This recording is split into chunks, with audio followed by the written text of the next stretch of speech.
ilə qurulan şəkildəki düzənəkdə iplərdəki gərilmə qüvvələri sıfırdan fərqli olub T1 və T2 böyüklüyündədir. Buna görə Y cismi ağırlığı azaldılsa T1, T2 necə dəyişəcək? Aşağıya doğru bunun bir Px-i var. Eyni ipdə eyni gərilmə olduğundan bura T1-dirsə bura olacaq T1. Bax T1 Px-ə bərabərdir. Mən bunu tapdım. İndi baxaq. Aşağıya doğru cismin bir Py öz ağırlığı var. Bunlar da nə saxlayır yuxarıya doğru? T1 saxlayır da. Bir də aşağıya doğru bir T2 var. Bax onda T1-i nə saxlayır? T2 ilə Py-in cəmi saxlayır, düzdürmü? İndi mənə lazımdır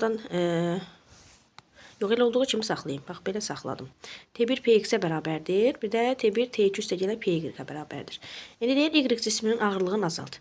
Bax, mən Y cisminin ağırlığını azaltsam, bu T1 ipindəki gərilmədə nəsə bir dəyişiklik olacaq? Yox. Çünki T1 ancaq Px-in ağırlığından asılıdır.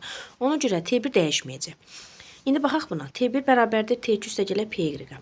Bax, T1 dəyişmir. Dedik ki, ancaq Px-in ağırlığından asılıdır. Yaxşı, mən Y cisminin ağırlığını azaltdım. Bu T-nin sabit qalması üçün, yəni dəyişməməsi üçün nə olmalıdır? T2 artmalıdır da avtomatik, düzdürmü? Ona görə olur T2 artır, T1 isə dəyişmir. Cavab olur C variantı.